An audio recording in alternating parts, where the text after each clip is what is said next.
Nous allons reprendre. Pardonnez-nous de notre léger retard, mais l'un de nos conférenciers est parti se sustenter, car les intellectuels ont aussi un corps. Donc je suis très heureux d'ouvrir cet après-midi, et qui va être consacré, donc, après cette matinée extrêmement riche sur la justice et la contention de la violence que la justice se doit d'opérer, envisager ce que nous avons appelé l'horizon non violent de la démocratie. Cet après-midi sera présidé par Bernard Perret, qui est à ma droite, vice-président de l'association Recherche Mimétique, économiste, sociologue, essayiste, bon connaisseur, entre autres, des œuvres de René Girard et Paul Ricoeur, qui va donner la première communication et prendra ensuite le relais pour la présidence de l'après-midi. Donc, qui sera suivi par une communication de Frédéric Worms, professeur à l'École normale supérieure, et d'Alain Cugnot, également philosophe, et qui a longtemps travaillé à la revue Projet et enseigné au Centre Sèvres. Donc Bernard Perret prend les rênes de l'après-midi et nous donne une communication qu'il intitule « Penser les institutions à la lumière d'une anthropologie de la violence ». Je vais laisser ma place à Frédéric Worms immédiatement. Merci beaucoup. Merci Benoît. Alors, cet après-midi est placé sous le titre général « L'horizon non violent de la démocratie », mais évidemment, il sera quand même question de violence. Alors, conformément au titre de mon intervention, je vais commencer par traiter de la violence comme phénomène anthropologique, après quoi j'essaierai de tirer de cette analyse quelques réflexions sur la fonction et la mission des institutions, parmi lesquelles, bien sûr, l'institution judiciaire dont il a été beaucoup question ce matin. Ce faisant, je ne perdrai pas de vue ce qui nous intéresse plus directement, à savoir la violence terroriste qui a frappé la France et qui continue de la menacer. Alors, deux considérations liminaires pour débuter. Premièrement, le terrorisme djihadiste n'est pas un phénomène politique ou social dont la violence ne serait qu'un aspect parmi d'autres.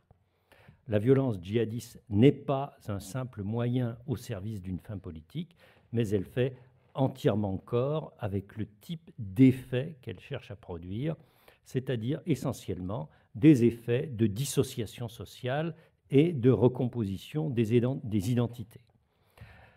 Par-delà les éléments socio-culturels et géopolitiques qui forment son contexte spécifique, il faut donc réfléchir à la violence comme phénomène de portée générale, et cette réflexion constitue, de mon point de vue, une entrée pertinente pour saisir la nature du phénomène djihadiste. Une seconde considération va, en apparence du moins, nous éloigner un petit peu de notre sujet. C'est une considération de nature plus méthodologique, qui a trait à la question « qu'est-ce que comprendre une action ?» Alors, comprendre une action, c'est comprendre sa logique et son sens du point de vue de l'acteur. Vous aurez reconnu ici la conception weberienne de la sociologie compréhensive. Je vais donc partir de Max Weber, mais en fait surtout pour m'en écarter. Pour aller très vite, Weber a raison de fixer à la sociologie l'ambition de comprendre le sens des pratiques sociales du point de vue des acteurs, mais sa conception de la compréhension, trop étroite à mon sens, est particulièrement inadaptée à la compréhension de la violence. Pour Max Weber, saisir le sens et la cohérence d'une action, c'est avant tout comprendre en quoi elle est rationnelle. Dans son acception weberienne, la rationalité s'entend d'abord comme rationalité par rapport à des fins. Les individus rationnels en finalité agissent en vue des conséquences prévues et attendues, avec un souci d'efficience dans les moyens mis en œuvre. Weber parle d'une orientation de l'activité d'après les fins, moyens et conséquences. Et de manière plutôt implicite chez Weber, cette rationalité est égoïste et utilitariste. Les conséquences que recherche l'individu sont d'abord des avantages pour lui-même. Alors bien sûr, Weber n'était pas complètement inconscient, il savait que toute action sensée ne relève pas de ce modèle. Donc Weber envisage une autre forme de rationalité, la rationalité par rapport à des valeurs. À travers cette notion, Weber a tenté de rendre compte du fait que des individus apparemment sensés, dotés de compétences intellectuelles normales, agissent parfois en fonction de leurs seules convictions, fût-ce au détriment de leurs intérêts. Je cite Weber, « agit de manière purement rationnelle en valeur, celui qui agit sans tenir compte des conséquences prévisibles de ses actes, au service qu'il est de sa conviction, portant sur ce qui lui apparaît comme commandé par le devoir, la dignité, la beauté, les directives religieuses, la piété ou la grandeur d'une cause, quelle qu'en soit la nature. » Cependant, si on lit bien Weber, la rationalité en valeur constitue pour lui une forme dégradée et imparfaite de la rationalité. Du point de vue de la rationalité en finalité, dit-il, la rationalité en valeur reste toujours affectée d'une irrationalité. Dans un autre passage, il va jusqu'à dire que les comportements irrationnels, parmi lesquels il range notamment ceux qui sont inspirés par la tradition et l'émotion, peuvent être interprétés comme des déviations par rapport au type que constitue la rationalité en finalité. Comme l'ont noté bon nombre d'auteurs, que je ne rappellerai pas tous ici, cette manière de hiérarchiser les comportements humains du point de vue de la rationalité instrumentale est très problématique. Ce mode de pensée est de toute évidence peu pertinent pour rendre compte de la violence. Avec la violence extrême, on est en effet confronté à une action qui ne peut pas se comprendre, dans la grande majorité des cas, comme un moyen rationnel pour atteindre des buts rationnels. De toute évidence, ce n'est pas un comportement utile aux intérêts personnels de ceux qui s'y livrent, mais ce n'est pas non plus une stratégie rationnelle au regard de conséquences politiques ou religieuses attendues par des commanditaires supposés rationnels qui manipuleraient cyniquement des exécutants soumis à leur influence. La violence extrême semble donc bien relever de ce que Weber appelle la rationalité en valeur. Mais on voit bien dans ce cas que la catégorisation weberienne n'explique rien, qu'elle ne dit rien qui permette de comprendre le sens que les acteurs confèrent eux-mêmes à leur action.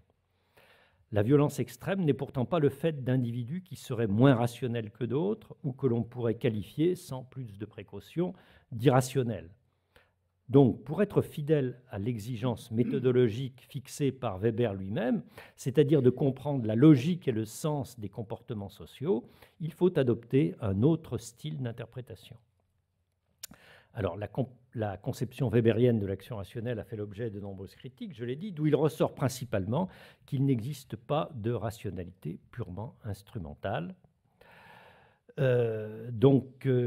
J'extrais quelques points saillants de tous ces travaux.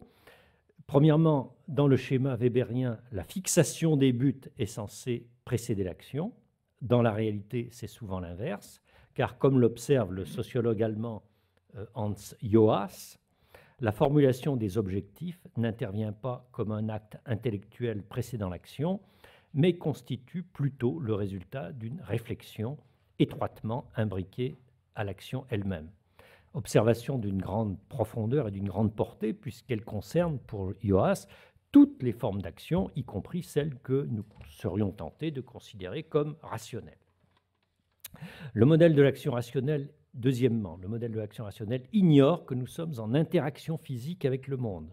L'action humaine est contrainte de diverses façons par la nécessité d'ancrer de manière dynamique notre corps et notre esprit dans une relation au monde.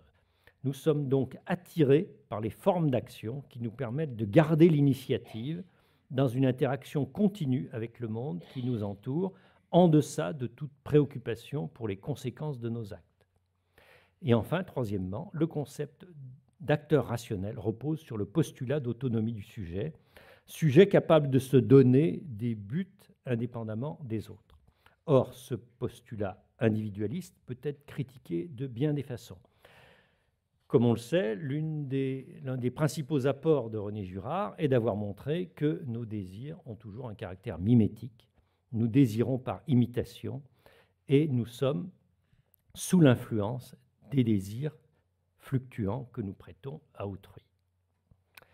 Une manière de reformuler ces critiques consiste à dire que l'on ne peut comprendre l'action humaine sans prendre en compte le cadre social, ou pour mieux dire, la scène où cette action puisse s'insérer. Ce que semble ne pas avoir vu Weber, c'est que le problème fondamental de l'acteur humain est de découvrir ou d'inventer un cadre dans lequel puisse trouver place une action qui lui paraisse sensée. En d'autres termes, l'action humaine est massivement infrarationnelle, c'est-à-dire qu'elle est à la recherche de ses propres conditions de possibilité, avant même d'avoir clarifié ses buts. Ce que j'entends ici par cadre, ou cadre de rationalité, ou bien scène, ou encore récit, ou encore vision, est très large. Cela comprend d'une part ce qui permet à l'individu de savoir qui il est et quel est son statut au sein du monde social. Une identité assumée, donc, assumée par lui-même et aussi reconnue par les autres. Et d'autre part, ce qui lui permet d'élaborer, les éléments qui lui permettent d'élaborer un récit donnant consistance à des objectifs d'action, à sa portée, une action à sa portée. C'est donc, pour résumer cela de manière plus conceptuelle, tout ce qui permet à la relation dynamique entre le sujet et le monde de se constituer. Le moteur principal de l'action humaine n'est donc pas la poursuite d'un objectif, mais la constitution du système sujet-monde. Nous voyons dès à présent vers quel type de réflexion sur l'état de la société ceci nous emmène. Un individu qui trouve en face de lui un monde social lisible et stabilisé peut orienter son comportement de manière stable, prévisible et rationnelle. Il n'en va pas de même lorsque les cadres sociaux se déstructurent et se délitent. La déstabilisation des cadres de la vie sociale génère des comportements apparemment irrationnels, mais qu'il vaudrait mieux, comme je l'ai indiqué, qualifier d'infrarationnels ou encore de constitutifs, au sens où ils sont prioritairement induits par la nécessité vitale de constituer un cadre dans un contexte hautement chaotique, un cadre qui rende possible un chemin vers une certaine forme de rationalité. On pourrait-il illustrer cela à travers un grand nombre d'analyses historiques, et en particulier à travers les analyses classiques de Karl Polanyi et de Hannah Arendt sur la montée du totalitarisme dans les années 30. Dans son analyse classique sur les origines du totalitarisme, Hannah Arendt suggère que la conviction positiviste selon laquelle les hommes suivent toujours leur intérêt a rendu les intellectuels incapables de prévoir que les masses allaient adhérer à des idéologies manifestement irrationnelles comme le nazisme et le stalinisme. Arendt montre comment le déracinement des masses, la perte du monde commun, les a rendues réceptives à des mots d'ordre simplistes dont le seul attrait résidait dans la prétention à restaurer la cohérence du réel au moyen de la force brute. Cette référence au totalitarisme me ramène à la violence. Mais vous aviez compris, je l'espère, que je ne me suis guère éloigné du sujet. En réalité, quand nous parlons d'action, la violence n'est jamais loin. J'en veux pour preuve le fait que, par exemple, ce que l'on appelle un film d'action est en réalité un film violent. La figure de l'ennemi ou du bouc émissaire constitue l'élément le plus simple et le plus efficace de ce que j'ai appelé un cadre d'action. La haine peut être vue comme le sens par défaut de toute action humaine, une base continue, une voie toujours ouverte pour donner du sens à l'action lorsque toutes les autres voies d'accès au sens paraissent bouchées. La pensée de René Girard permet de saisir les raisons profondes de cette situation. Je vais commencer par décrire maintenant en termes girardiens les mécanismes de la violence, qu'on pourrait appeler la phénoménologie de la violence. Premièrement, la violence est un phénomène mimétique. Elle est toujours perçue par ses acteurs comme une violence réciproque.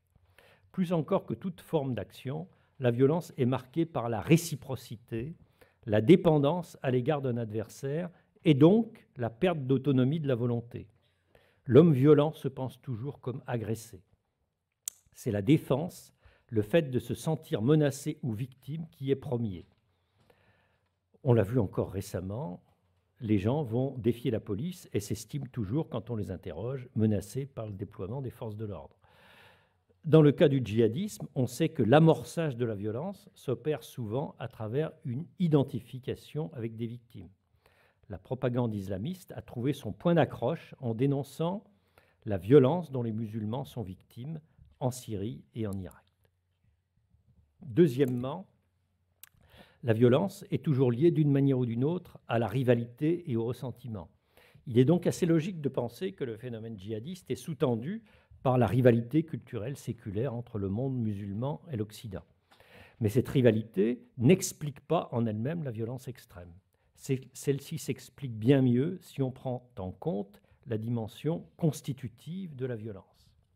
Et ce qu'il faut comprendre, c'est par quelle alchimie les différents éléments d'explication sociaux et culturels auxquels on pense spontanément, y compris les facteurs psychopathologiques, viennent se fondre dans un processus qui a sa logique propre, celle d'une réaction existentielle à ce que j'appellerais, en utilisant un concept heideggerien, un déficit de mondéité du monde social. Si l'on suit Girard, le caractère constitutif de la violence s'ancre dans les phénomènes collectifs infraculturels qui sont à l'origine de la culture humaine. L'originalité de la théorie girardienne de l'hominisation est qu'elle est formulée en termes d'événements. L'émergence de l'ordre symbolique résulte de ce que l'on pourrait appeler des événements de sens, des situations singulières qui ont eu le pouvoir de faire naître des fonctionnements mentaux radicalement nouveaux. Le cœur de ce récit des origines est le meurtre fondateur. C'est en s'unissant spontanément pour tuer l'un d'entre eux au cours de crises mimétiques particulièrement menaçantes que les humains en voie de civilisation ont découvert le secret d'un ordre social stable. Ce mécanisme victimaire a été progressivement remplacé par des rites sacrificiels qui répètent la catharsis fondatrice, et puis par tout l'édifice des institutions et de la culture, lequel reste donc toujours, à un degré quelconque, tributaire de la logique sacrificielle dont il est issu.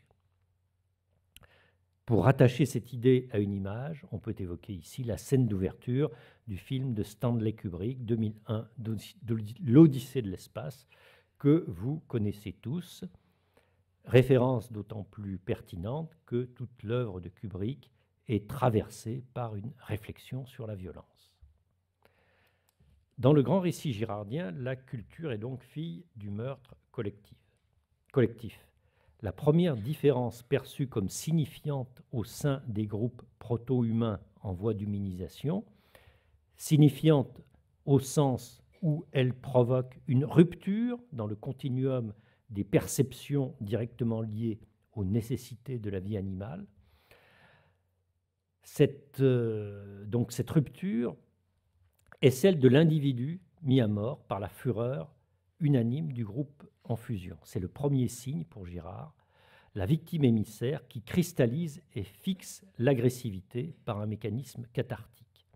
Mécanisme qui met fin à l'emballement mimétique d'une violence menaçante pour l'existence du groupe et qui, dans le même temps, fait naître l'embryon d'une conscience de soi au sein d'un groupe formé d'individus différenciés.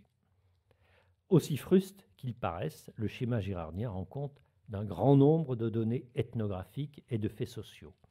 Grâce à Girard, nous comprenons mieux pourquoi la violence constitutive, la mobilisation d'une symbolique sacrificielle et la polarisation de l'agressivité sur un bouc émissaire sont des solutions par défaut, toujours à portée de main pour refonder une communauté en mal d'unité et d'identité, lorsque les repères s'effacent et que s'affaiblit le sentiment d'appartenance à un monde commun. Lorsque, par exemple, le sentiment prévaut que toute parole émanant des institutions est mensongère, qu'il n'y a plus de vérité ni d'autorité légitime, que rien ne vient signifier la consistance d'un être ensemble qui ne se réduisent pas à un champ de bataille pour égaux des affiliés. Le chaos, même lorsqu'il s'agit seulement d'un chaos symbolique, débouche presque nécessairement sur la violence. Je vais illustrer ça, qui paraîtra peut-être à certains d'entre vous excessif, par un exemple de violence apparemment très différent de celui qui nous occupe, celui de la terreur révolutionnaire tel que l'analyse le philosophe Claude Lefort dans un texte publié dans les années 1980.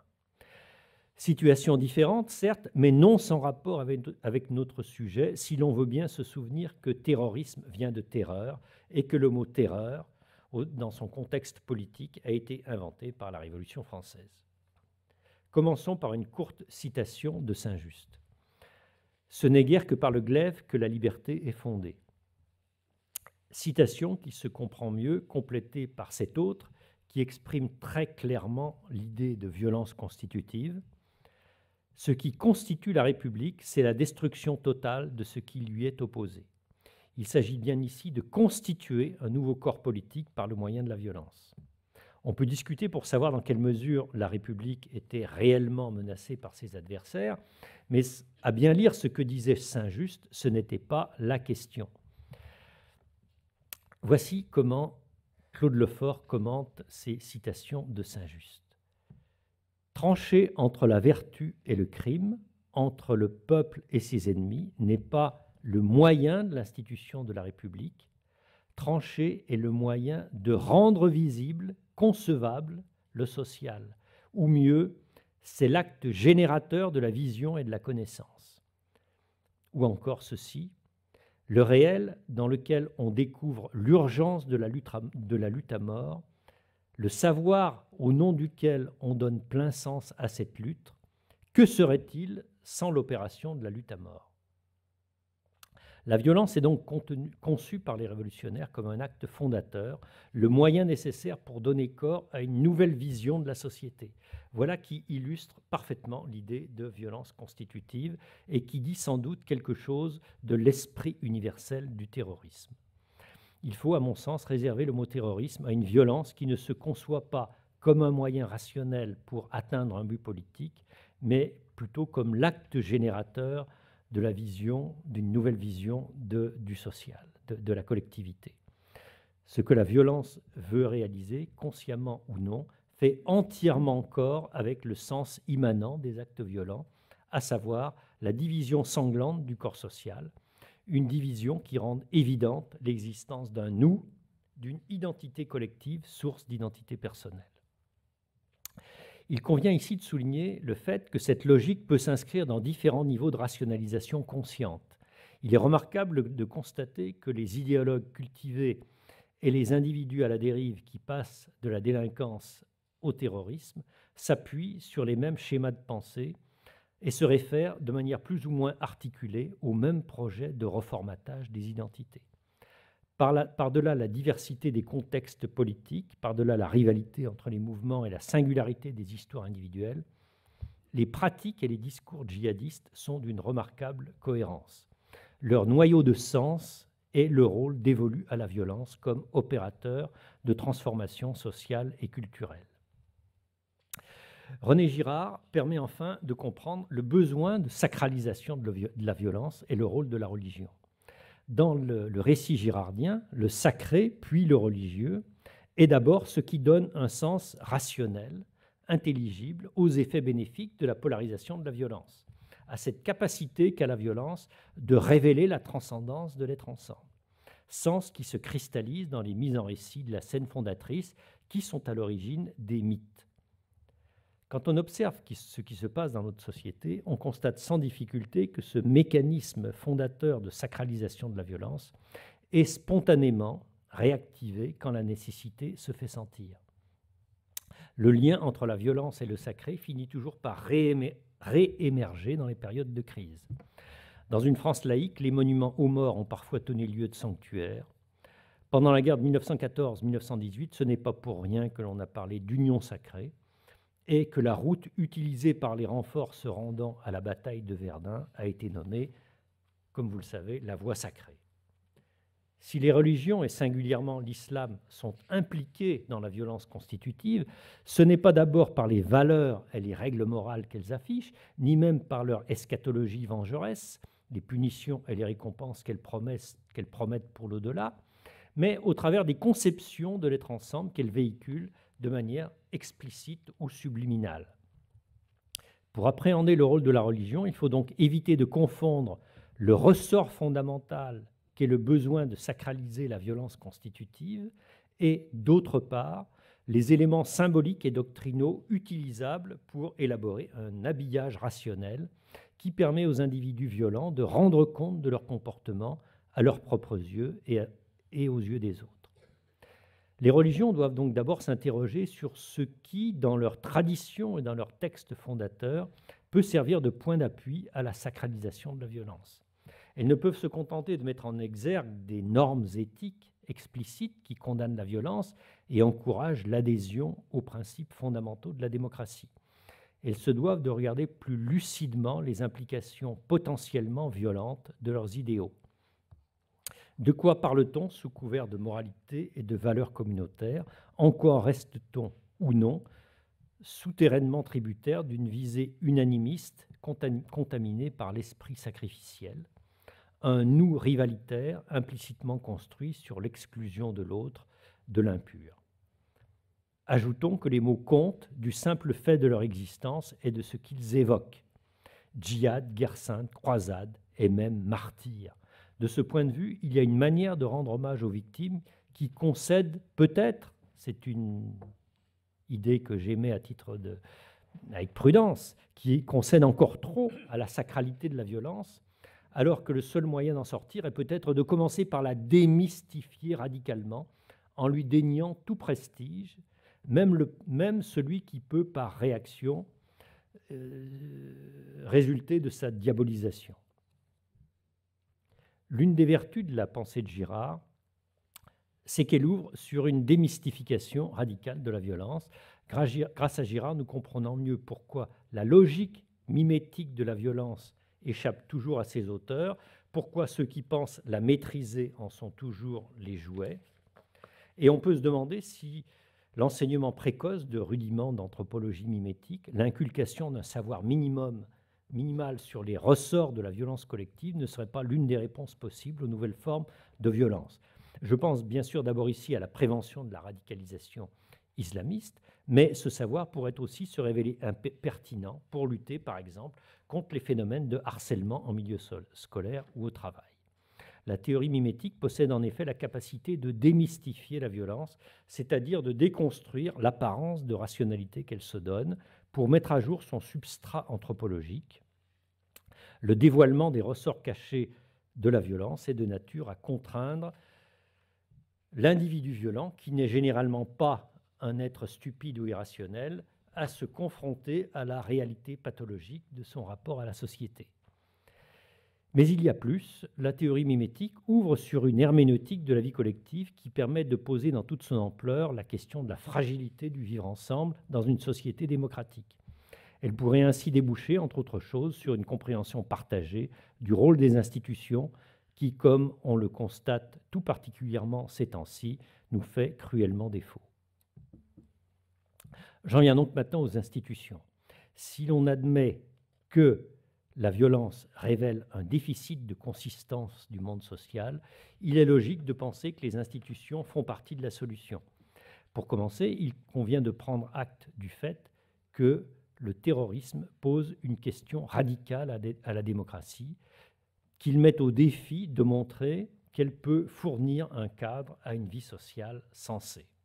Il faut donc écouter et prendre au sérieux ce que disent les islamistes, qu'ils soient théoriciens chevronnés ou jeunes Français paumés. Leur discours recèle un noyau de sens. Ce noyau n'est pas vraiment religieux, mais il interroge notre conception de la vie en société. Parler de guerre des cultures n'est pas en soi très éclairant, mais renvoie à une question que l'on ne peut éluder. Les islamistes en veulent très clairement à notre manière de faire société. Ils rejettent profondément, viscéralement, ce que nous appelons, faute de mieux, la société démocratique, mais qui, en l'occurrence, mériterait d'être mieux définie. Ce qui est rejeté, pour le dire rapidement, c'est l'individualisme, la société froide où chacun poursuit librement ses buts et vit comme il l'entend. À travers ce qui s'exprime comme une haine de l'impiété ou encore à travers la dénonciation de l'économie de marché ou de la pornographie, il faut voir le rejet d'une société perçue comme dépourvue de toute transcendance, où rien ne renvoie de manière visible au fondement de l'être ensemble. J'avais été très frappé il y a quelques années par des mots étonnamment profonds d'une mère de famille maghrébine dont le fils, dans un des fils, était en prison, interrogée par un journaliste de la télévision qui observait que l'on n'avait pas donné à ses enfants les moyens de comprendre que la société française ne se réduit pas au règne de l'argent et du chacun pour soi. Pour que soit compris le fait que notre société est fondée sur une haute idée de l'homme, il ne suffit pas de faire œuvre de pédagogie, il faudrait encore que nous le comprenions mieux nous-mêmes et que nous prenions la pleine mesure de ce qu'implique l'idée de liberté en termes de dignité et de sacralité de chaque être humain. Il faudrait que les institutions prennent au sérieux leur fonction première, qui est de rendre visible la transcendance du monde social, ainsi que les normes et les valeurs qu'il constitue. Il faut bien sûr évoquer ici le rôle de l'institution judiciaire, mais beaucoup a déjà été dit ce matin, de choses d'ailleurs fort justes et fort importantes. René Girard, curieusement, n'a jamais jugé utile d'élaborer une théorie de la justice, alors qu'elle joue un rôle à la fois discret et fondamental dans sa pensée. Pour lui, le fait que l'État détienne, à travers l'institution judiciaire, le monopole de la violence légitime, monopole qui lui permet de mettre fin au cycle de la violence privée, est l'une des caractéristiques majeures des sociétés modernes, une caractéristique qui les distingue radicalement des sociétés dominées par le sacré et les systèmes de vengeance et de contre-vengeance. La violence légitime, qui s'appuie sur la justice, met fin à la vengeance parce qu'elle n'est pas exercée au nom des victimes en tant que personnes privées, mais au nom de la collectivité. Elle incarne ainsi la transcendance invisible de l'ordre social. On voit, et je redis ici des choses qui ont été évoquées ce matin, à quel point il est essentiel que la place donnée aux victimes dans le processus judiciaire n'obscurcisse pas cette mission première. Mais il me faut, semble-t-il, élargir la réflexion à l'ensemble des institutions, dans la mesure où elles ont toutes un rôle à jouer pour rendre la société lisible pour elle-même. Il leur revient d'incarner la transcendance du monde social, de donner accès à sa mondéité. Il ressort des réflexions qui précèdent que les institutions ne doivent pas être instrumentalisées par des objectifs politiques à court terme ou par la logique marchande. Loin d'être seulement des auxiliaires du marché, elles représentent des logiques alternatives d'organisation de la vie sociale, notamment parce qu'elles mettent en œuvre des principes de reconnaissance, par exemple dans le cas de l'école, la valeur intrinsèque du savoir, autre que la performance marchande et sa traduction monétaire. Le renforcement de leur capacité à structurer des formes d'action guidées par d'autres motifs que l'intérêt personnel constitue la seule ligne de défense possible contre l'insignifiance généralisée qui résulte de la colonisation de l'espace commun par la guerre de tous contre tous qu'est devenue l'économie de marché. Les institutions ont pour mission de produire un imaginaire, de rendre plausible et tangible l'existence d'un monde social qui transcende les intérêts individuels. Encore faut-il bien sûr que les institutions aient elles-mêmes une claire conscience de ce qu'elles doivent incarner. Ce que suggère la pensée de Girard et que l'actualité confirme, c'est qu'une société qui a perdu confiance dans ses institutions tend à devenir une foule informe, soumise aux emballements mimétiques et vulnérable à la tentation de la violence. De ce point de vue, l'impact ambivalent des réseaux sociaux sur le fonctionnement de la démocratie constitue un problème majeur, désormais manifeste, qui permet d'établir un lien fort inquiétant entre les mécanismes de la contagion djihadiste et les nouvelles formes de conflictualité sociale. Pour reprendre une expression employée par mon voisin dans son livre sur les maladies chroniques de la démocratie, le réseau n'est pas un cadre. Non seulement il ne fournit pas de repères stables, Il ne fournit pas de structuration ni de hiérarchisation de l'information, mais force est de constater qu'il est massivement utilisé comme un instrument de fragilisation des institutions, un moyen d'instiller le doute et la défiance à l'égard de toute forme d'autorité et d'expertise. Ce que René Girard nous permet de comprendre, c'est qu'un monde social déstructuré, où l'on s'en remet exclusivement au désir et au jugement d'individus atomisés, laisse libre cours aux effets de la contagion mimétique. Il ne reste plus sur la scène sociale que des individus en rivalité les uns avec les autres, qui ne peuvent s'unir que de manière violente ou dans une posture victimaire.